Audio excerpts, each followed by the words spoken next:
tal, amigas y amigos de Arete? Les damos la bienvenida a una nueva emisión y en esta ocasión comenzaremos una serie en la que trataremos unos temas que son importantes en la cultura contemporánea, temas diversos, temas distintos, pero referentes a nuestra actualidad. El día de hoy comenzamos hablando sobre el relativismo. Partamos de un concepto previo que hay que tener claro si se quiere hablar de relativismo, y es el concepto de verdad. ¿Qué es la verdad? Todos los hombres, podríamos decir, son buscadores de la verdad. Nadie quiere ser engañado. Por ejemplo, deseamos que si alguien nos manifiesta afecto, cariño, eso sea sincero, sea real, es decir, se adecúe a la realidad, no sea simplemente una máscara, algo inauténtico, sino que lo que esa persona expresa, dice sentir por nosotros, sea real, sea original. No nos parecería agradable enterarnos, pues, de que el afecto que dicen tener nosotros es simplemente una pantomima, una máscara que se ponen por interés o por quedar bien con nosotros. Pongamos otro caso.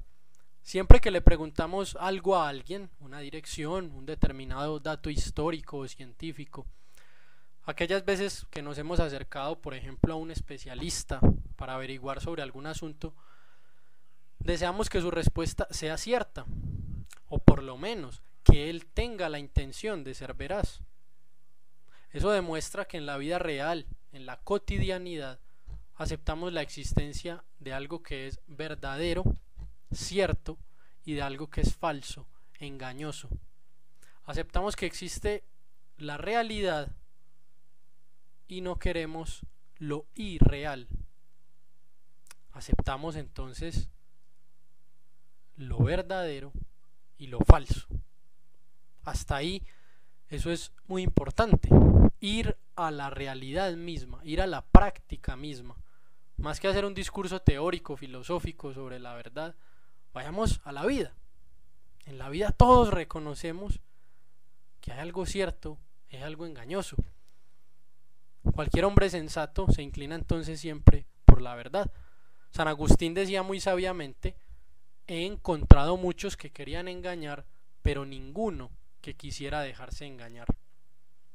Decimos que la verdad entonces es la adecuación del intelecto, del entendimiento humano con la realidad, del pensamiento con la realidad. Y la realidad no puedo yo transformarla según mi capricho, solamente por querer. Si tengo delante de mí un muro, puedo decirme y convencerme de que ese muro no está ahí. Pero lo cierto es que si sigo adelante me voy a tropezar con él. Es más, si tomando impulso corro en la dirección que está el muro, me voy a estrellar y me voy a lastimar. Por tanto, lo más coherente y lo más inteligente es aceptar la verdad. El muro existe, se interpone en mi camino y debo buscar otra forma de seguir adelante. Si digo, no hay muro delante de mí, no existe ese muro, estoy mintiendo, es decir, estoy faltando a la verdad, porque esa expresión, esa idea que estoy emitiendo no se adecúa a la realidad. Pongamos un último ejemplo para ilustrar todo esto que decimos. Es la historia del pastorcito mentiroso. El pastorcito llama a unos pastores mayores diciéndoles que hay un lobo que está amenazando su rebaño. Cuando los pastores corren asustados a protegerlo, se dan cuenta de que es una patraña, es un engaño. Y el pastorcito se burla de los mayores.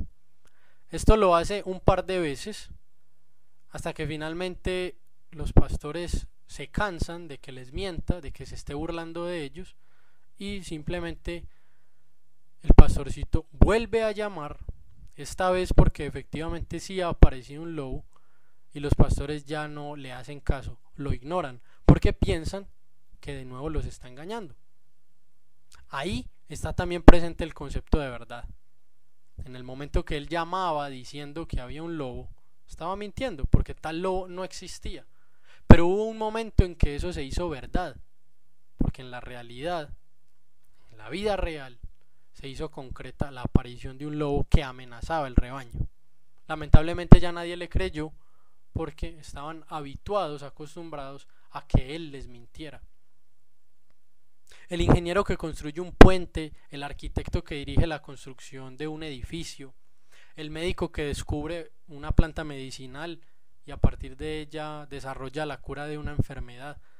Todos ellos han descubierto la verdad de la naturaleza, las leyes físicas que rigen el mundo. Por medio de una investigación continua han develado, han descubierto la realidad. Si hubieran errado en la adecuación con la realidad, que es el mundo natural, primero el puente se habría desplomado, en el caso del ingeniero. El edificio se habría venido abajo y la cura no habría servido. Esta es entonces la verdad de la naturaleza, por ejemplo, la verdad de la ciencia. Aunque no solamente podemos hablar de la verdad de la ciencia, como en los ejemplos que acabamos de citar, también podemos hablar de la verdad moral, la verdad sobre la identidad del ser humano. Entonces, todos los hombres, en muchos ámbitos, en muchos casos, buscamos la verdad y no estamos satisfechos con menos. Entonces, teniendo esto claro, pasemos entonces a hablar del relativismo concretamente. A pesar de que lo que hemos explicado anteriormente es tan sencillo, hasta para un niño de pocos años, hay muchas personas, hay muchas ideologías en la actualidad que niegan la existencia de la verdad. Según esta perspectiva, no habría una aproximación adecuada y una inadecuada a la realidad, sino que todas son correctas. ¿Por qué? Porque entonces la verdad, para estas ideologías, estas corrientes, no depende de la realidad, no depende de las cosas, sino que depende del sujeto. Es decir, que la verdad es relativa a la persona y no a las cosas, a lo real.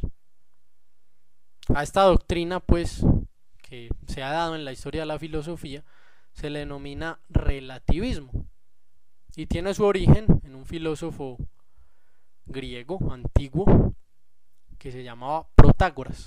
Protágoras decía que el hombre es la medida de todas las cosas, de las que son en cuanto que son y de las que no son en cuanto que no son.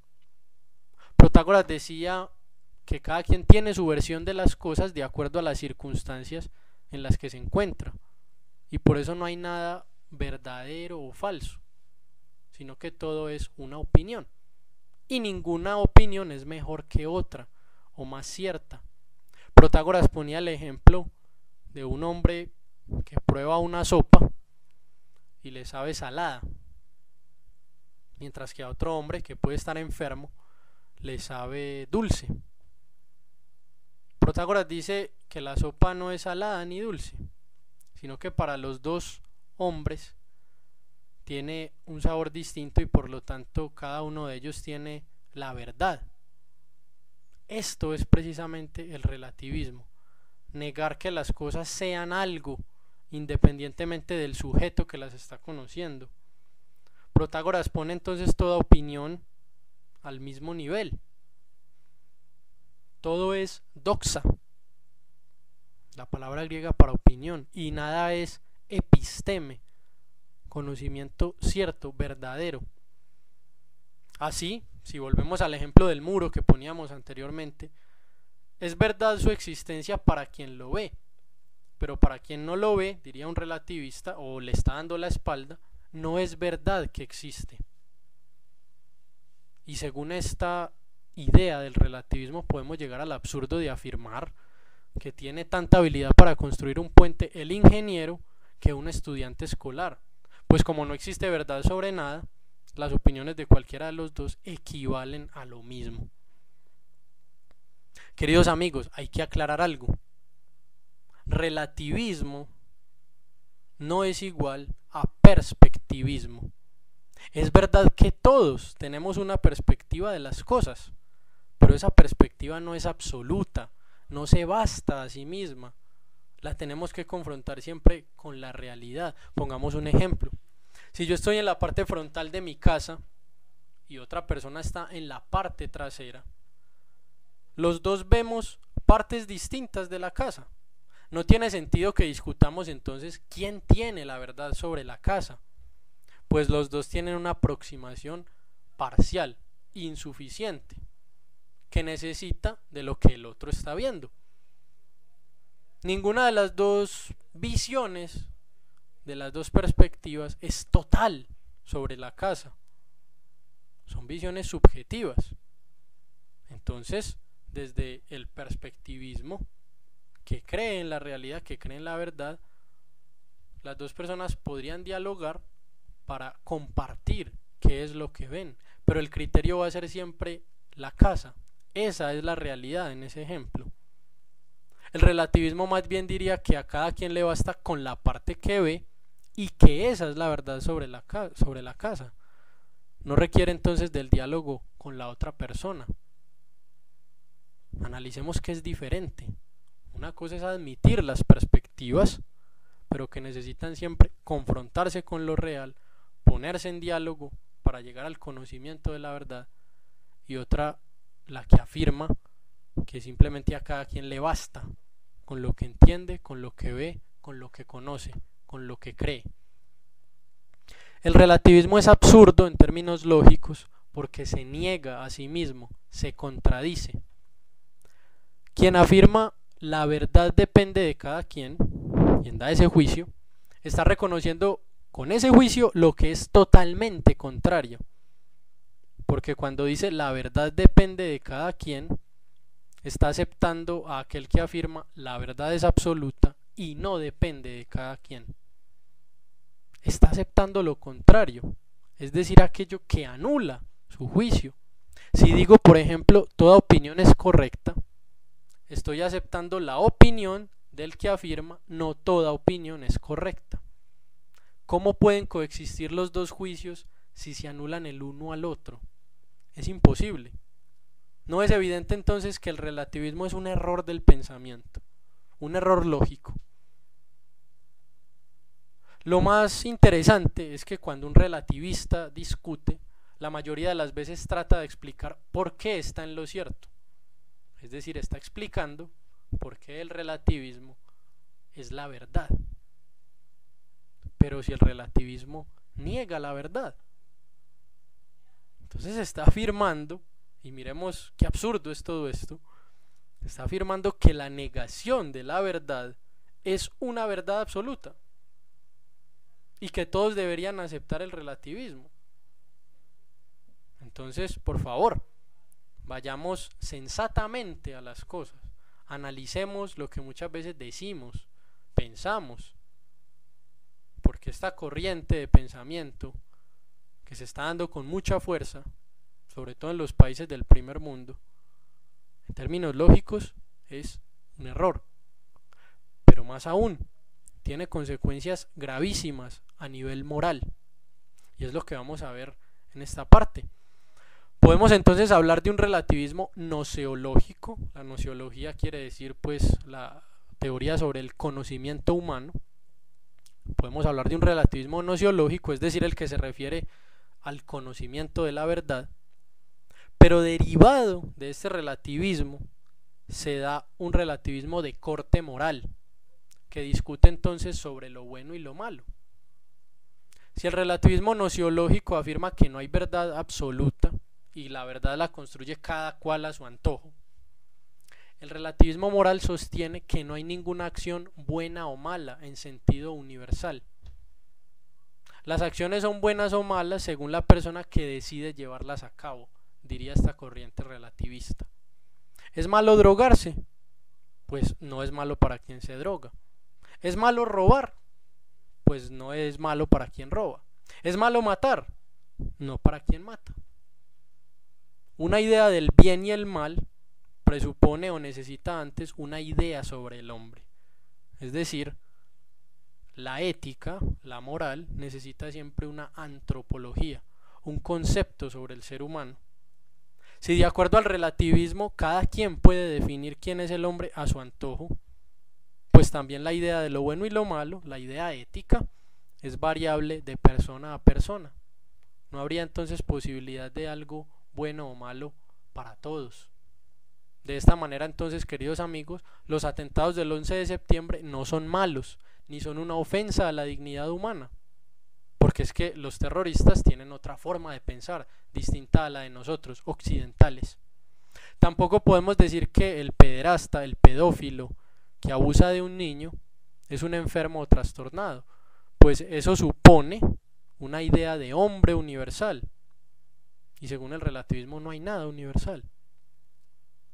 También de acuerdo al relativismo, el secuestro es malo solo para quien lo sufre, pero para quien se beneficia económicamente de él, no es malo.